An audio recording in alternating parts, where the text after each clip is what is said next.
तुम्ही हे मंदिर मोडून टाका, मी ते 3 दिवसात उभारीन. शब्द आहेत आपल्या प्रभू येशू ख्रिस्ताचे. ख्रिस्ताठाई माझ्या प्रिय बंधू भगिनीनो, एखाद्या व्यक्तीला जर धर्माचं पालन करायचं असेल तर त्यासाठी 4 महत्त्वाच्या गोष्टी आवश्यक असतात. आणि त्या 4ही गोष्टी इंग्रजीमध्ये ज्या प्रकारे लिहिण्यात आलेल्या आहेत त्या सर्व शब्दांची सुरुवात इंग्रजीमधील सी ह्या अक्षराने होते. त्यातील पहिला सी आहे क्रीड किंवा क्रेडो, म्हणजे विश्वास, श्रद्धा. म्हणून प्रेषितांचा विश्वास अंगीकार आणि नायसियन श्रद्धा प्रकटन अशा प्रकारचे 2 श्रद्धेचे नमुने आपल्यासमोर सादर करण्यात आलेले आहेत. ह्या प्रायश्चित्त काळामध्ये राखेच्या बुधवारपासून तर पेंटेकॉस्टच्या दिवसापर्यंत आपण प्रेषितांचा विश्वास अंगीकार करत असतो. आणि विशेष करून ईस्टरच्या रात्रीच्या मिस्सावरती आपण ज्या आपल्या बाप्तिस्म्याच्या अभिवचनांचं नूतनीकरण करत असतो तो प्रेषितांचा विश्वास अंगीकार असतो. आणि उरलेल्या सगळ्या दिवसांमध्ये आपण नायसियन श्रद्धा प्रकटन करत असतो. त्याद्वारे नक्की आपल्याला काय करण्यासाठी पाचारण केलेलं असतं की एकीकडे सैतानाचा धिक्कार करायचा, त्याच्या सर्व दुष्कृत्यांचा धिक्कार करायचा, त्याच्या सर्व पोकळ आश्वासनाचा धिक्कार करायचा, आणि दुसरीकडे परमेश्वरावरती मनापासून भरोसा ठेवायचा, विश्वास ठेवायचा, श्रद्धा व्यक्त करायची. त्यासाठी पहिला सी आहे क्रीड म्हणजे क्रेडो म्हणजे श्रद्धा प्रकटन. दुसरा सी आहे कोड. कोड म्हणजे नियम, नियमावली, कायदे संहिता. म्हणजे प्रत्येक धर्मामध्ये काही कायदे असतात, तशाच प्रकारे आपल्या ख्रिस्ती धर्मामध्ये देखील काही नियमावली आहे आणि ती तुम्ही पहिल्या वाचनामध्ये ऐकलेली आहे. ही नियमावली म्हणजे 10 आज्ञा. परमेश्वराने आपल्याला ह्या 10 आज्ञा दिलेल्या आहेत. त्या 10 आज्ञा आणि ख्रिस्त सभेने दिलेल्या 6 आज्ञा ह्या सगळ्यांचं पालन करायचं म्हणजे धर्मांचं पालन करायचं. ह्या ठिकाणी महत्त्वाची गोष्ट कोणती आहे की परमेश्वराने जेव्हा आज्ञा दिलेल्या आहेत तेव्हा माणसाचा स्वातंत्र्य त्याने काढून घेतलेलं नाही. म्हणून माणसाच्या हातून बऱ्याच वेळेला आज्ञाधारकपणाऐवजी आज्ञाभंगाचं पाप घडत असतं. म्हणून आपली श्रद्धा जोपासत असताना, आपली श्रद्धा व्यक्त करत असताना, प्रत्यक्ष कृतीमध्ये उतरवत असताना आपण नक्की स्वातंत्र्याचा वापर कशा प्रकारे करत आहोत, परमेश्वराच्या आज्ञापालनाच्या मार्गाने जात आहोत की स्वतःच्या इच्छेनुसार जाऊन त्याचा आज्ञाभंग करत आहोत, हे माणसाने सतत तपासून पाहायचं असतं. तिसरा सी आहे कल्ट. कल्ट म्हणजे उपासना, की आपण आत्ता जी साजरी करत आहोत पवित्र मिस्साबली ही उपासना आहे. साक्रामेंताची भक्ती, 7 साक्रामेंते ही सगळी आपली उपासना आहे. आणि म्हणूनच ह्या उपासनेमध्ये सहभागी होण्यासाठी एक विशिष्ट अशी मनाची अवस्था लागते. ह्या उपासनेमध्ये देखील जे सगळे 7 साक्रामेंत आहेत त्या 7 साक्रामेंतामध्ये एक विशिष्ट प्रकारची आचारसंहिता दडलेली आहे की बाप्तिस्म्यासाठी एक विशिष्ट वय असावं लागतं, 40 दिवस, 50 दिवस. फर्स्ट होली कम्युनियनसाठी एक विशिष्ट वय असावं लागतं, आकलनाचं वर्ष. दृढीकरण साक्रामेंत स्वीकारल्याशिवाय कोणालाही मद्रीन किंवा पद्रीन होता येत नाही. अशा प्रकारची ही नियमावली आपल्याला ह्या 7 साक्रामेंतांच्या बाबतीत सुद्धा देण्यात आलेली आहे. किंवा लग्नासाठी एक विशिष्ट वय आवश्यक असतं. गुरुदीक्षा स्वीकारण्यासाठी सुद्धा धर्मगुरूंचं एक विशिष्ट वय असतं, 25 हे कमीत कमी वय अशा प्रकारे ठरवण्यात आलेलं आहे.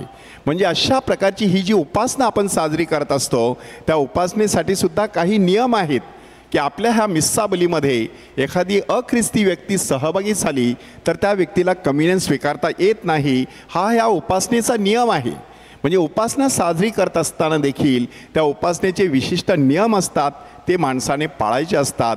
सी फॉर कल्ट म्हणजे उपासना. आणि चौथा भाग जो आहे तो आहे कम्युनिटी. कम्युनिटी म्हटल्यानंतर आपली श्रद्धा आपल्याला एकट्याने कधीच साजरी करता येत नाही. माणसाला जीवनसुद्धा एकट्याने कधीच जगता येत नाही. आपल्याला जीवन जगायचं असेल तर डोक्याच्या केसापासून पायांच्या नखापर्यंत आपल्याला इतरांची गरज असते.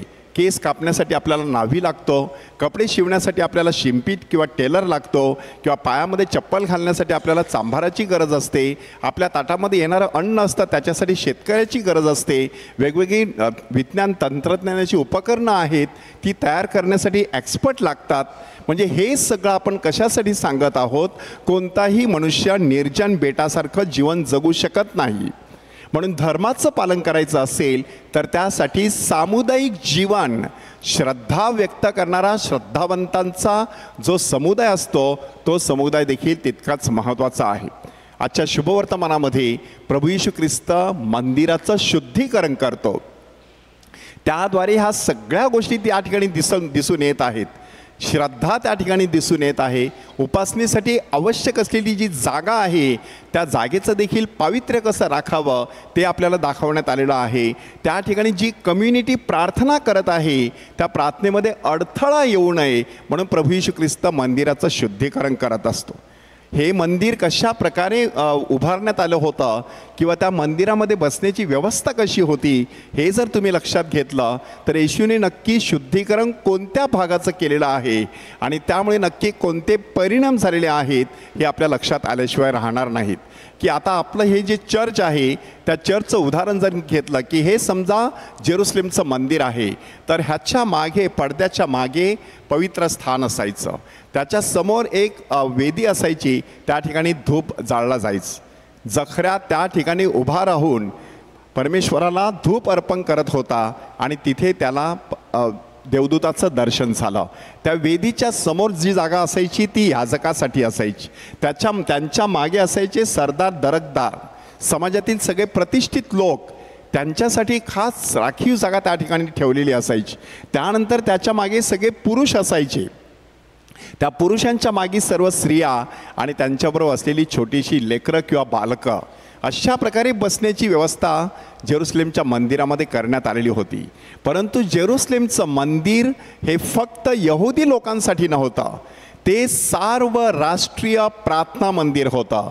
परराष्ट्रीय सुद्धा त्या ठिकाणी येऊन प्रार्थना करून जायचे.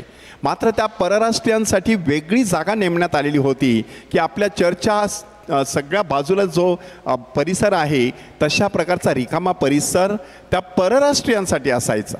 आणि नेमका तोच परिसर हे कबुतरं म्हणा, गुरे म्हणा, मेंढरं म्हणा, अशा सगळ्यांनी व्यापून टाकलेला होता. त्या ठिकाणी सराफाचे चौरंग वगैरे मांडण्यात आलेले होते. म्हणजे परराष्ट्रीयांच्या प्रार्थनेमध्ये खूप मोठा अडथळा त्या ठिकाणी निर्माण होत होता.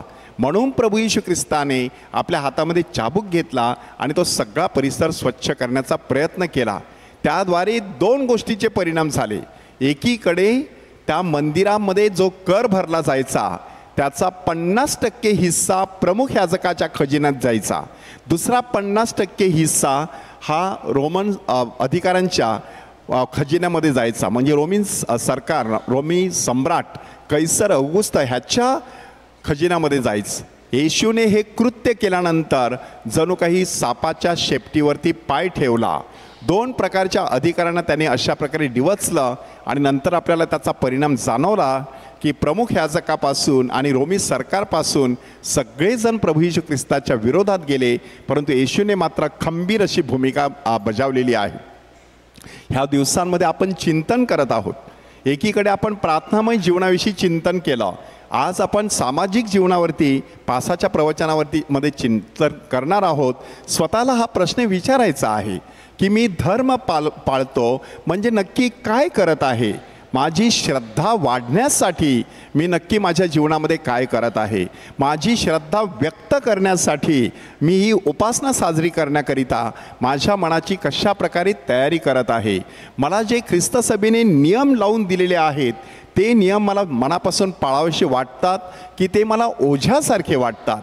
माझ्या समुदायामध्ये प्रार्थनामय जीवन, सामुदायिक जीवन, माझं जे सामाजिक जीवन आहे ते जगत असताना मला खरोखरच मनापासून त्याच्यामध्ये सहभाग घ्यावासा वाटतो का, की मी माझ्या समाजापासून पूर्णपणे अलिप्त झालेलो आहे?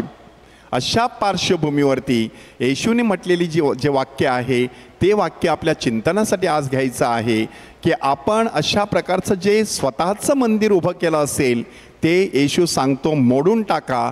3 दिवसामध्ये नवीन मंदिर मी उभारीन. कोणत्या प्रकारचं आध्यात्मिक असं मंदिर की ज्या मंदिरामध्ये पवित्र आत्मा वस्ती करू शकतो, ज्या मंदिरामध्ये प्रभू येशू ख्रिस्ताची उपासना होऊ शकते, ज्या मंदिरामध्ये परमेश्वराचा गौरव होऊ शकतो, माणसाचं तारण प्राप्त होऊ शकतं आणि समाजाचं कल्याण होऊ शकतं. अशा प्रकारचं आध्यात्मिक मंदिर उभारण्यासाठी प्रभू परमेश्वराकडे प्रार्थना करूया आणि त्याच्यावरील श्रद्धा आता प्रकट करूया.